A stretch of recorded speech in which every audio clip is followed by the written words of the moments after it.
Halo sahabat sehat Gajena TV, bagaimana kabar Anda hari ini? Tentunya selalu sehat karena setiap hari Kamis tentunya setiap acara ini hadir. Kita akan berjumpa lagi di program Sahabat Sehat. Masih bersama saya Gisela Tahapari dan saya masih juga berada di Rumah Sakit Hermina Tangkuban Perahu Malang. Hari ini kita bahas apa? Tentunya masih dengan topik kesehatan. Hari ini kita akan bahas tentang satu tema yang mungkin pemirsa di rumah juga sudah tidak asing lagi ya dengan tema ini mengenai sunat atau sirkumsisi. Dan kita akan cari tahu banyak seperti apa sih sebenarnya stigma-stigma di masyarakat, penanganannya, dan caranya seperti apa untuk bisa melakukan sirkumsisi dengan cara yang sehat tentunya ya.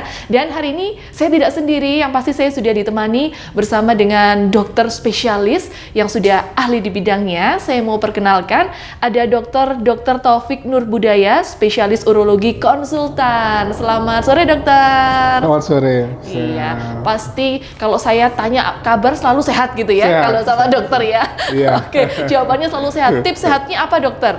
Ya, makan yang teratur, istirahat, olahraga. Oke, hidup sehat Hidup gitu ya. sehat, ya. Selalu hidup sehat gitu ya. Walaupun dokter sibuk gitu kan menanganin pasien, tapi nggak lupa dengan hidup sehatnya gitu ya dokter ya. Betul. Olahraga, makan yang teratur gitu. Nah, baik dokter, hari ini kita khusus berbicara tentang sunat atau sirkumsisi gitu ya. Mungkin pemirsa yang di rumah juga sudah pasti mengenal ini ya, khususnya orang tua. Nah, sebenarnya kalau secara medis dokter, mungkin bisa dijelaskan untuk sirkumsisi, apa sih sebenarnya sirkumsisi itu dan apakah semua memang diwajibkan untuk melakukan sunat, dok? Oh, oke.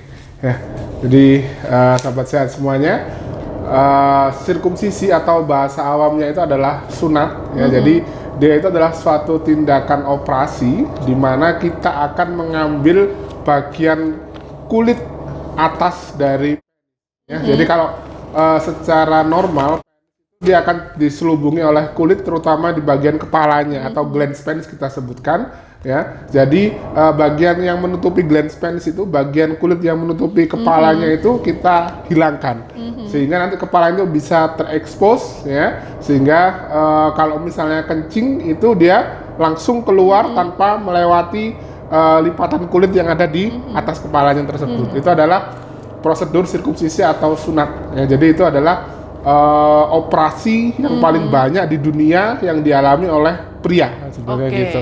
Ya, nah dokter, kalau dilihat kenapa sih sebenarnya sunat ini wajib dilakukan begitu ya dokter ya? Kalau secara kesehatannya seperti apa dokter? Oke, jadi kapan sih kita mewajibkan untuk orang laki-laki ya itu untuk sunat? Jadi indikasi sunat sendiri atau sirkumsisi sendiri dibagi menjadi dua sebenarnya ya. Yang pertama karena indikasi medis, yang kedua karena indikasi agama ya. Ada indikasi budaya, bisa kita lihat indikasi budaya atau non medis ya. Kalau indikasi medis jelas, yang pertama adalah pada kasus-kasus fimosis ya.